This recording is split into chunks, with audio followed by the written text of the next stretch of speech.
Saadat diary পড়তে পড়তে রাত ৩টা বেজে গেছে। ভালোই লাগছিল নওশিনের সাথে কাটানো দুষ্টু মিষ্টি কথাগুলো মনে পড়ে।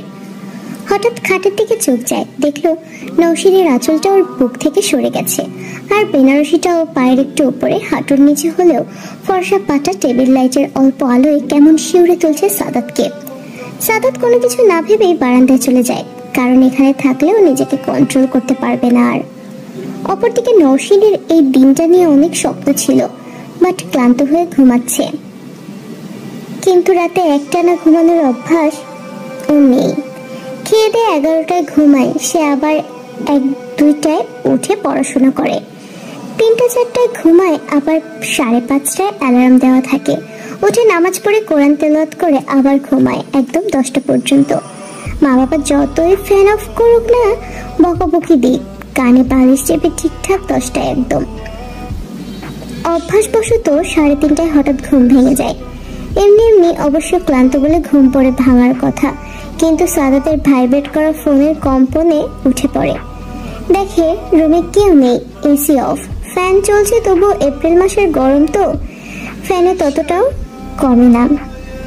এত রাতে কিসের নোটিফিকেশনের ফোন মনে মনে এটা ভেবেই ফোনটা হাতে নিল। আবির, ওর ফ্রেন্ড এর SMS। কি রে মামা, রাত কেমন কাটে তোর? কি চলতেছে? ভাবে কি ঠিক আছে নাকি? তুই তো কাজ সারলা, আমার কিছু করো। আমার তো শরীর মন কোনোটাই আর মানে না। কাল ইন্টারভিউ আছে একটা, তো এত রাতে তোমার কথা মনে পড়লো বেশি, কিন্তু কিছু করো না বুঝলা, ভাবে আবার রাগ করবে। আবার কমও করিস না, তবে আবার ভাববে তুই পারিসই না। যতই হোক লাভ ম্যারেজ তো বেশি চাওয়াটাই স্বাভাবিক।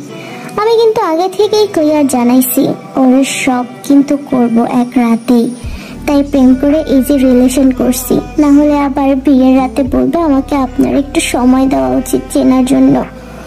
29-28 বছর পরে বিয়ে করে রাতে বউ নিয়ে ঘুমাবো, ব্যাপারটা ঠিকঠাক না।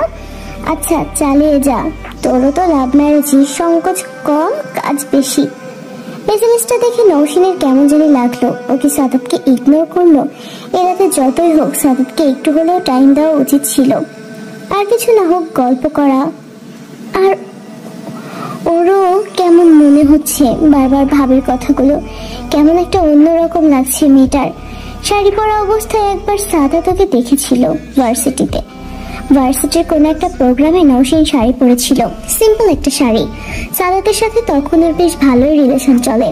সাদাত ওই দিন নওশিনের থেকে চোখ সরাতে পারেনি। একসময় সাদাত খেয়াল করেছিল নওশিনের পিঠটা একটু বের হয়ে আছে, তাই ও নওশিনকে সবার আড়ালে নিয়ে কথাটা বলতে যায়।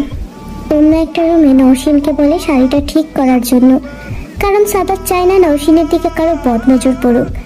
আর সাদাত নওশিনের কথা মতো ঠিক করা শুরু করলো। মেয়েটা সাদাতকে রুম থেকে সরাতেও বলেনি, জাস্ট অন্যদিকে ঘুরে ঠিক করার চেষ্টা করছে। আর সাদাত চোখ ঘোরাতে পারছে না। নওশিন নিজে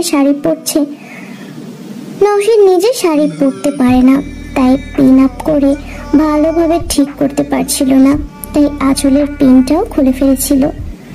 বাট হিতে আরো বিপরীত হয়ে যায়, শাড়িটা আরো নষ্ট হয়ে যায়। সাদাত বুঝতে পারে কি ব্যাপার, শাড়ি নিজে পরনি। নওশিন বলল, না তো, আজব কাহিনী, ভালোই। প্লিজ সাদাত, একটু আশাকে ডেকে দাও না, এভাবে তো বের হওয়া যাবে না। ওকে, দরজা ভেতর থেকে লক করো, আমি ডাকলেই খুলবে বা আশা।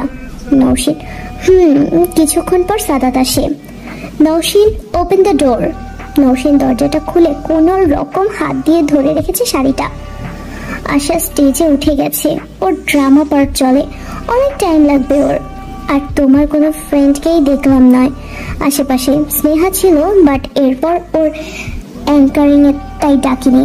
তুমি যতটা পারো টাইম নিয়ে ঠিক করো, আমি বাইরে দাঁড়ালাম। নওশিন ঠিক করার জন্য শাড়ির টানাটানি করতে শাড়ির কুচিগুলোও নষ্ট হয়ে যায়। এবার কোনো কিছু না ভেবে কান্নাই করে বসে। আর আরো একটা কারণ হলো ভয়। সে প্রথম সাদাতকে অনেক ভয় পেত, সাদাত যদি বকাবকি করে এটা ভেবে কান্না করতে থাকে। বাট ওর তো রুম থেকে বের হতে হবে, কান্না করলে চলবে না। ওর হঠাৎ মনে হলো সাদাত সাদাতই একমাত্র অপশন। এখন সাদাতই হেল্প করতে পারে, না হয় একটু বকা খেলো, তবুও তো বের হতে পারবে। তাই কোনো কিছু না ভেবে, সাদাত, এই সাদাত, হলো তোমার? না। সাদাত বুঝতে পারলো ওর গলা শুনে যে ও কান্না করতেছে। কি হলো? এই মেয়ে, কি হলো? কি বলবো ভাবছি। নওশিন কি বলবে ভাবছে। এই মেয়ে, ওকে দরজাটা খোলো। নওশিন দরজাটা খুললো। সাদাত দেখে সবটা বুঝতে পারে ও শাড়ি ঠিক করতে না পেরে আবারও নষ্ট করে ফেলেছে। চোখে মুখে একটা ভয়ের ছাপ। নওশিনকে এভাবে দেখে সাদাত ভিমড়ে খায়, নাভিটা বের হয়ে আসে। আর এমন সময় সাদাত কিছু বলার আগেই নওশিন, প্লিজ সাদাত একটু হেল্প করো না। আরে কান্না করার কি হলো এটা? বাট নিজে মনে মনে ভাবতেছে কি করবে, নিজেকে কন্ট্রোল করে শাড়ি ঠিক করতে গেল। ফার্স্টে কুচিটা দিতে বলে নওশিনকে, বাট গুজার সময় আবারও নষ্ট করে দেয়। নওশিনের হাতটা অজানা কারণে কাঁপছিল, তাই পরের বার সাদাত নিজেই গুজে দিয়ে যায়। নওশিনের পিঠে চোখ পড়তেই সাদাত আটকে যায়। নাভিটা ওকে টানছে নওশিনের কাছে। ও গোজার জন্য নওশিনের পেটে হাতটা লাগায়। গুজতে হলে ওকে আরো ভেতরে হাত দিতে হবে, এবং তাই দেয়। সাদাত নওশিনকে প্রথম স্পর্শ করলো। ওর সবকিছু গুছিয়ে যাচ্ছে। হঠাৎ নওশিনের মুখের দিকে তাকায়। মেয়েটা আবার কান্না করছে না, কিন্তু চোখ বন্ধ করে আছে, ঠোঁটের ঠোঁট চেপে অন্যদিকে মুখ করে আছে। সাদাতের লজ্জা মাখা মুখে আগে কোনো মেয়েকে দেখেনি। এভাবে কোনো মেয়েটা যে এতটা আকর্ষণীয় লাগে আজ বুঝতে পারল। আঁচলটা বুকের দিকে ঠিক করে দিল। নওশিন এখন চোখ খুলছে না। নওশিনের নিঃশ্বাস ঘন হয়ে আসায় ওর গরম নিঃশ্বাস সাদাতের বুকে পড়তে থাকে। আর পিন আপ করার সময় আবারও নওশিনের বুকে গলায় নজর যায়। ওর এবার সাদাতও কন্ট্রোল রাখতে পারছে না, আর নওশিন কেমন জানি শিহরণ দিচ্ছিল। সাদাত পিন আপ করতে যাবে, হঠাৎ নওশিন চোখ বন্ধ অবস্থায় পাশে থাকা ব্যাগটাকে হাত দিয়ে চেপে ধরে, নিজের ঠোঁটে নিজেই কামড়ে ধরে। সাদাত আর পারছে না। সাদাত পিন আপ করার জন্য আঁচলের যে অংশটুকু ভাঁজ করেছিল সেটা খুলে ফেলে। নওশিনের চোখটা আচমকায় খুলে যাওয়ায় দুজনের চোখ পড়ে যায় একে অপরের দিকে। নওশিন সাদাতকে এভাবে চেয়ে থাকতে দেখে পিছিয়ে যেতে যেতে একসময় দেয়ালে আটকে যায়।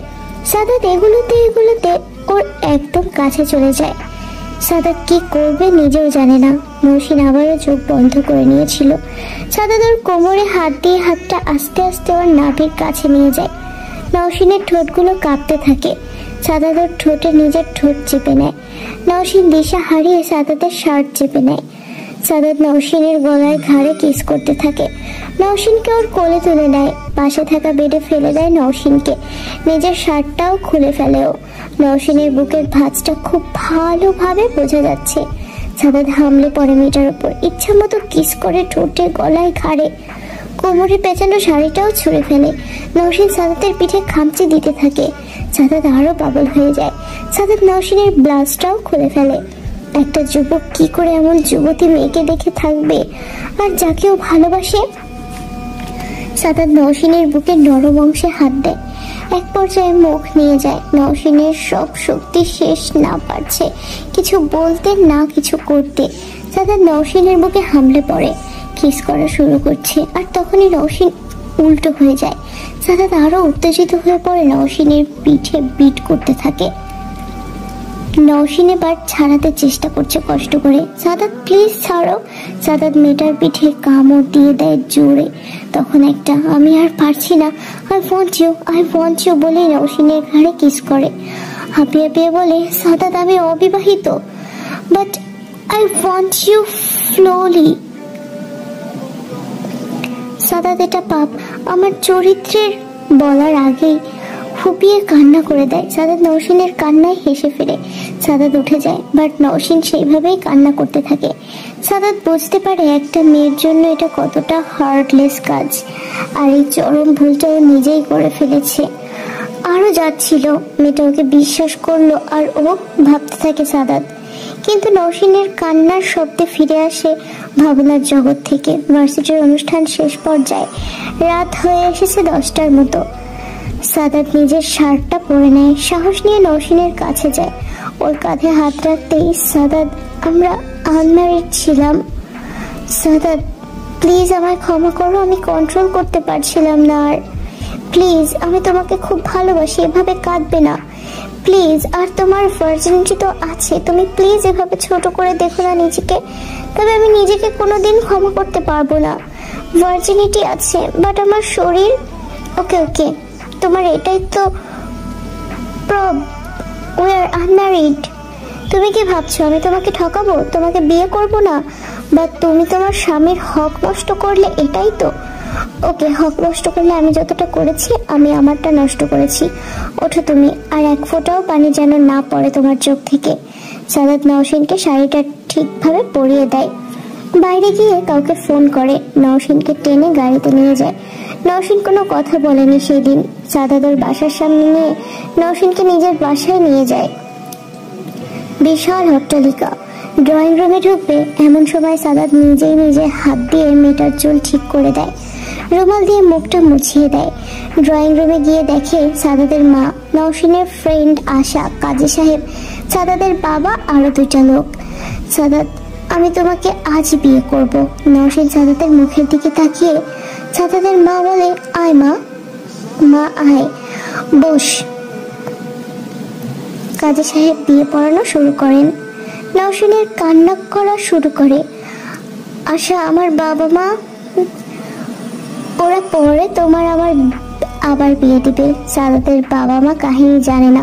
ওরা ভাবছে ওদের ছেলে মেয়েটাকে তুলে এনে বিয়ে করছে, কারণ সাদাত যা চায় সেটাও নিবেই যেভাবেই হোক। সাদাতের বাবা মা সবটা মেনে নিল। সাদাত ওই রাতের ব্যাপারে কাউকে বলেনি কিছু, কারণ ও চায় না নওশিনের দিকে কেউ আঙুল তুলুক। বিয়ে শেষ, কাজী সাহেব চলে যান। মা বাবা, আজ আমার বিয়ে হলো, কেউ জানবে না, শুধু আমরা ছাড়া। মা, তুমি ওর বাসায় আমার ওর বিয়ের প্রস্তাব নিয়ে যাবা যত তাড়াতাড়ি সম্ভব। আশা, তোমরাও যেন মনে থাকে। আশা তুমি থাকো না আজ রাতটা আমাদের বাসায়, তোমার হোস্টেল তো অফ হয়ে যায় এত রাতে। আচ্ছা, আমি কি একটু একা ওর নওশিনের সাথে কথা বলতে পারি? নওশিন যা হয়েছে ভালো হয়েছে, সাদাত অনেক ভালো। আর তুই বিশ্বাস রাখ, তোর বিয়ে তোর বাবা মা দাঁড়িয়ে থেকে দেবে। আর আমি কাউকে এই বিয়ের ব্যাপারে কিচ্ছু বলবো না। হঠাৎ সাদাত হাঁটু গেড়ে বসে পড়ে। আমি তোমাকে এটা বিশ্বাস করানোর জন্য বিয়েটা করলাম যে আমি শুধু তোমার, যে কোনো মূল্যেই তুমি শুধু আমার। আর তোমার বাবা মা আমাদের বিয়ে দেওয়া না অবধি আমি ভুলে যাব তোমার আমার বিয়ে হয়েছে। আমি তোমার বয়ফ্রেন্ড হয়েই থাকবো। স্বামীর অধিকার কোনো দিন চাইবো না যতদিন তুমি না চাও। তোমার বাবা মা বিয়ে দেওয়ার পরও না, তুমি যেদিন চাইবে ঠিক সেদিনই, প্রমিস ইউ। সাদাত নওশিনের বাসার কাছে হওয়ায় ওকে বাসায় দিয়ে আসে। আশা সাদাতের কাজিন, তুবাইয়ের সাথে থেকে পরের দিন হোস্টেলে চলে যায়। আচ্ছা, এমন একটা মেয়ে, ও কোনোদিন কারো কথার খেলাপ করে না, তাই স্বাভাবিকভাবে ও বিয়েটা চেপে যায় শুধুমাত্র এই বিয়ের একটা সাক্ষী হয়ে। এটা 6 মাস আগের কাহিনী। আশা ওর বিয়েটা এমনভাবে এনজয় করছে যেন নওশিনের সাথে কিছু হয়নি। ওই নওশিনের অনুরোধে আজও আশাই ওর পক্ষের একজন সাক্ষী হয়েই সাইন করে। আর সাদাত এই 6 মাসে ওর সাথে এতটাই বিনয়ী ব্যবহার করেছে, নওশিন সে রাতের একটু ভুলটার কথা আর ভাবেনি। সবার জীবনে কোনো না কোনো সময় হয়তো একটু ভুল হয়, আর স্বামীর হক নষ্টের কোনো প্রশ্ন আসার কথা ওঠেনি ওর মনে, কারণ ওর ভার্জিনিটি ছিল। আর যে ওর শরীরে হাত দিয়েছে সে উপায় না পেয়েই দিয়েছে। যতই হোক 28 বছরের একটা ছেলে, ভালোবাসার মানুষ কি ওভাবে দেখলে হারিয়ে যাবে, এটাই নর্মাল। আর সাদাত তো ওকেও রাতেই বউ হিসেবে মেনে নিয়েছে। জন্ম, মৃত্যু, বিয়ে, এই 3 বিধাতা নিয়ে। কথাটা নওশিন বিশ্বাস করে, আর কোনো দোটানায় থাকেনি। ছোট্ট জীবনটাকে নতুন করে সাজিয়ে তোলার হাজার হাজার নতুন স্বপ্ন বুনতে থাকে মনে মনে। সাদাতের সাথে ওর আজকের বিয়েটা সবার সামনে হয়েছে। কেউ জানে না ওরা 6 মাস আগে বিয়ে করেছে। সাদাতের সেই কথাগুলো ওর কানে বাজছে। ওর নিজের কেমন জানি মায়া হচ্ছে সাদাতের দিকে তাকায়। বারান্দায় সাদাত খেয়াল করেনি ও উঠে গেছে। নওশিন একটা শ্বাস ফেলে, মনে মনে কাছে যেতে চায় ও সাদাতের। আবার ওর ছোঁয়া চায়, স্বামীর পরশ চায়, ওর শরীর মন। আমি আজ তোমায় অধিকার দিব। আমি চাই আজ, কিন্তু সরাসরি তো বলা যায় না, যতই হোক মেয়ে তো।